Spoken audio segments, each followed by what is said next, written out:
வணக்கம் நண்பர்களே. இந்த பதிவில் சுக்கிரனுடைய உச்ச வீட்டில் இருக்கக்கூடிய 4 மாதங்களுக்குடைய பலன்களாக அடுத்த 2 ராசிகளுக்கு பார்க்கலாம். இன்று பார்க்கக்கூடிய ராசிகள் துலாம் ராசி அண்ட் விருச்சிக ராசி.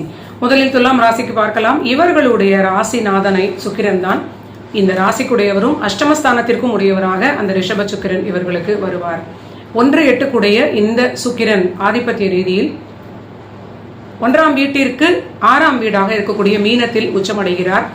எப்பொழுதுமே ஒரு மறைவு ஸ்தானத்தில் உச்சமடையக்கூடிய சுக்கிரனாக டிஃபால்ட்டாக இந்த துலாம் ராசிக்கு இருக்கக்கூடிய நிலை இருக்கிறது.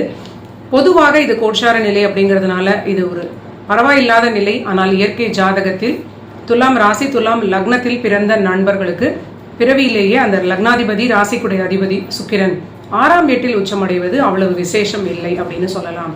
ஏனென்றால் ஒரு மறைவு ஸ்தானத்தில், அதுவும் 6 என்று சொல்லக்கூடிய வீடு, இது திருமண வாழ்வைக்கு ஒரு பெரிய தொல்லையை கொடுக்கக்கூடிய நிலை. இங்கு உச்சமடையக்கூடிய சுக்கிரன் முக்கியமாக தசாபுத்தி நடக்கும் பொழுது இதனுடைய பலன்களை அதிகமாக கொடுக்கும் பொழுது 6ஆம் வீடு தொடர்பான நோய் நொடிகள், வாழ்க்கை துணைக்கு அதிகமான பிரச்சனைகள், நோய்கள், ஜாதகர்களுக்கு அதிக கடன், இந்த மாதிரி திருமண வாழ்வில் பிரிவினைகள், தேவையில்லாத எதிரித்தன்மைகள், கோர்ட் கேஸ், வம்பு வழக்கு, இது போன்ற நிலைகளை உச்சமடையக்கூடிய சுக்கிரன் துலாம் ராசி துலாம் லக்னத்திற்கு பொதுவாக கொடுக்கும். இதில் இருக்கக்கூடிய ஒரு நல்ல பலன் என்னன்னா, கடன் கேட்ட நிலையில் கடன் கிடைக்கும்னு சொல்லலாம். பணியில் நல்ல ஒரு வளர்ச்சியான நிலை. 6ஆம் வீடு ஒரு நல்ல ஒரு எதிரிகளை ஜெயிக்கக்கூடிய நிலை. இது பொதுவாக ரொம்ப வலுப்பெறுவது ஒரு சிறப்பு இல்லை அப்படின்னு சொல்லலாம். இவங்களுக்கு நம்ம ஜெயிப்போன்னு தெரிந்தால் எதிரிகளை தேடிக்கொண்டே இருக்கக்கூடிய நிலை போல ஒரு ஒரு ஒரு இன்பில்ட்டான ஒரு பலன் இருப்பது நமக்கு எளிதாக புரியும் இல்லையா? அது போன்ற இது ஒரு தேவையில்லாத நிலை. இதே போல தனுசு ராசிக்கும் பார்த்தீங்கன்னா ராசிநாதன் குரு எப்பொழுதுமே 8ஆம் வீடாக வரக்கூடிய கடகத்தில் உச்சமடைவார். ஸோ இந்த காலச்சக்கரத்தின் அடிப்படையில் டிஃபால்ட்டான இந்த உச்ச வீடுகள் கொடுக்கப்பட்ட நிலை. இது ரொம்ப இன்ட்ரெஸ்டிங்கான பதிவு. இது ஒரு இன்ட்ரெஸ்டிங்கான நிலையாக இருக்கும். எந்தெந்த ராசிநாதன் தேவையில்லாத வீடுகளில் உச்சமடைகிறார், அது ஜாதகர்களுக்கு பொருந்தி வருகிறதா அப்படின்னு நம்ம தேடும் பொழுது அற்புதமாக இந்த பலன்கள் நமக்கு அப்படியே டேலி ஆகக்கூடியதை நம்ம உணரலாம். இப்பொழுது துலாம் ராசிக்கு இந்த 2025 ஜனவரி 28ஆம் தேதி 6ஆம் வீட்டில் உச்சமடையக்கூடிய சுக்கிரன் என்ன பலன்களை கொடுக்கிறார்? இதில் நிறைய நல்ல பலன்களும் இருக்கிறது. ஜாதகர்களுக்கு நீண்ட நாள் கழித்து வேலையில் ஏதாவது ஒரு நல்ல ஒரு விஷயங்களாக நடக்கும். இவர்களுக்கு அற்புதமான ஒரு உத்தியோகத்தில் வளர்ச்சின்னு சொல்லலாம். அற்புதமான நல்ல நிலை இவர்களுக்கு. இது ஒரு 4 மாதங்கள் ஒரு நல்ல சுபயோக பலன்களை தொடங்கக்கூடிய நிலையாக இந்த சுக்கிரன் ஜனவரி இறுதியில் அவர் உச்ச வீட்டில் இருப்பது இவர்களுக்கு திடீர் தனப்பிராப்தின்னு சொல்லலாம். உத்தியோகத்தில் திடீர் வளர்ச்சி, திடீர் மாற்றங்கள், எல்லாமே உத்தியோக ரிலேட்டடான ஒரு நன்மைகளை கொடுக்கும். நம்ம முதலிலேயே சொன்னது போல 5ஆம் வீட்டில் ஆட்சி பெற்ற சனியாகவும் 6இல் இருக்கக்கூடிய சுக்கிரன் ராகு இணைவாகவும் இருப்பது இவர்களுக்கு ஒரு நல்ல பலன்கள். குரு கிரகம் வக்ர நிலையில் இருப்பது ஜாதகர்களும் தன்னுடைய ஆரோக்கியத்தில் அதிகம் கவனம், வாழ்க்கை துணையுடைய ஆரோக்கியத்திலும் நீங்க சற்று கவனத்தை அதிகம் கொடுக்க வேண்டிய ஒரு நிலையாக காட்டுகிறது. குரு வக்ர நிவர்த்தி முடிந்து இந்த சுக்கிரன் உச்சமாக இருக்கக்கூடிய 4 மாதங்களில் பிப்ரவரி மாதம் முதல் வாரத்தில் குரு வக்ர நிவர்த்தி அடைந்த பிறகும் கூட திருமண வாழ்வில் அதிக கவனம் தேவை. வாக்குவாதம் இல்லாமல் இருப்பது, கணவன் மனைவி ஓரளவிற்கு மனது விட்டு பேசிக்கொண்டு எல்லா விஷயங்களுக்கும் சண்டை போடாமல் இருப்பது ரொம்ப நல்ல பலனை கொடுக்கும். உத்தியோகம், தொழில் வளர்ச்சி, பொருளாதார ஏற்றம், இந்த மெட்டீரியல் லாபங்களுக்கு இந்த சுக்கிரன் துலாம் ராசிக்கு நல்ல பலனை கொடுக்கும். மேலும் சுக்கிரன் துலாம் ராசியுடைய அதிபதினு நமக்கு தெரியும். துலாம் ராசிக்கு 10ஆம் வீடாக கடகராசி வரும். இந்த துலாத்திற்கு தொழில் ஸ்தானமாகிய கடகத்திற்கு பாக்கிய வீட்டில் உச்சமடையக்கூடிய சுக்கிரனும் ராசியிலிருந்து அது 6ஆம் வீடாக இருப்பதனாலும் தொழில் ரீதியிலாகவும் அற்புதமான வளர்ச்சி, உத்தியோகம்ல இருக்கக்கூடிய நண்பர்களுக்கும் நல்ல ஒரு ஏற்றமான நிலை, பிரமாதமான யோக பலன்கள்னே சொல்லலாம். ஸோ இவங்களுக்கு ஆல்ரெடி லாபஸ்தானாதிபதி சூரியன் 3ஆம் வீட்டில் இருக்கக்கூடிய இந்த தொடங்கக்கூடிய காலகட்டத்தில் புதனோடு இணைந்து இருப்பது எடுத்த முயற்சிகளுக்கு எல்லாமே ஒரு நல்ல பலன்கள் கிடைக்கும். நீண்ட நாள் ஏதாவது தாமதமாக இருந்தால் கூட இந்த பணி, உங்களுக்கு கடன்கள் வாங்கி சில முதலீடுகள் செய்வது, இது போன்ற நிலைக்கு ஒரு நல்ல பலன் இந்த சுக்கிரனால் கிடைக்கும் அப்படின்னு தாராளமாக நம்ம சொல்லலாம். மேலும் வேற என்ன பலன்கள் அப்படின்னா, இவர்களுக்கு லாபாதிபதியான சூரியன் 3ஆம் வீட்டில் மறைந்து அவர் பாதக வேலைகளையும் செய்ய முடியாமல் அற்புதமான நன்மைகளை கொடுப்பார். பாகியாதிபதி புதனுடன் இணைந்திருப்பது நல்ல ஒரு ராஜயோகம் இவங்களுக்கு. துலாம் ராசிக்கு ஒரு நல்ல பலன்கள் தொடர்ச்சியாக நடக்க தொடங்கிவிட்டது. சிலருக்கு மன நிம்மதியோடு அது தொடங்கிய நிலையில் இவங்களுடைய முயற்சிகளுக்கு ஏதாவது தடை இருந்திருந்தால் இந்த காலகட்டத்தில் தடை நீங்கி நினைத்தது போல ஒரு பணி வளர்ச்சி, நீண்ட நாள் இழுபறியான இருந்த விஷயங்கள் நிறைய இவங்களுக்கு வெற்றி பெறக்கூடிய நல்ல நிலை அப்படின்னு சொல்லலாம்.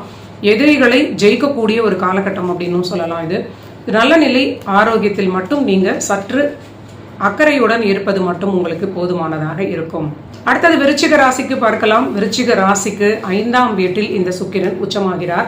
இவங்களுடைய வீட்டிலிருந்து சுக்கிரனுடைய ஆதிபத்தியம் அப்படின்னு பார்த்தால் ரிஷபமும் துலாமும் இருக்கக்கூடிய சுக்கிரன் இவங்களுக்கு 7-12 கூடிய 2 வீடு. 7ஆம் அதிபதி 5இல் உச்சமாவது, 12ஆம் அதிபதி 5இல் உச்சமாவது. இந்த 2 பலன்களாக ஆதிபத்திய ரீதியில் நமக்கு இது ஒரு 2 பிரிவை கொடுக்கிறது. முதலில் 7ஆம் அதிபதி 5இல் உச்சமாவது ஒரு நல்ல பலன் அப்படின்னே சொல்லலாம். ரொம்ப நல்ல நீண்ட நாட்களுக்கு பிறகு மன நிம்மதி ஓரளவிற்கு இருக்கும்.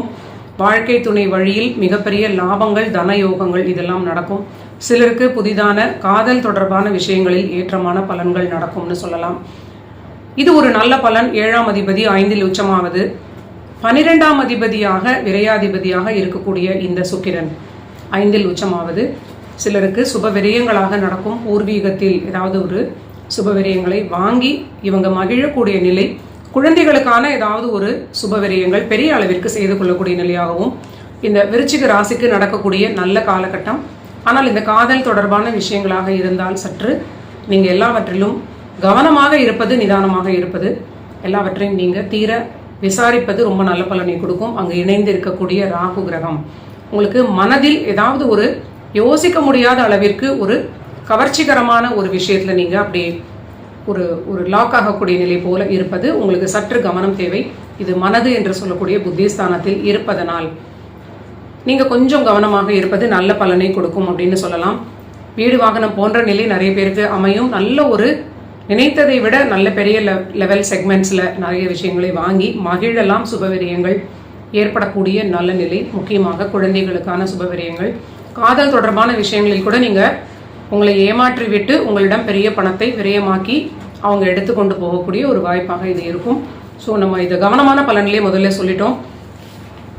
சில விஷயங்களுக்கு, சில விருச்சிக ராசி நண்பர்களுக்கு புது முயற்சிகளாக தொடங்கக்கூடிய சில விஷயங்களில் சற்று அவசரம் இல்லாமல் இருப்பது, பிடிவாதம் இல்லாமல் இதை நான் எடுத்துட்டேன் கண்டிப்பாக செய்து முடிப்பேன் அப்படின்னு நீங்கள் ஒரு தேவையற்ற ஒரு வைராக்கியத்தை தவிர்ப்பது, அது சரியான விஷயமாக இருக்குமா அப்படிங்கிறதை தீர யோசிப்பது சரியான முறையாக இருக்கும்.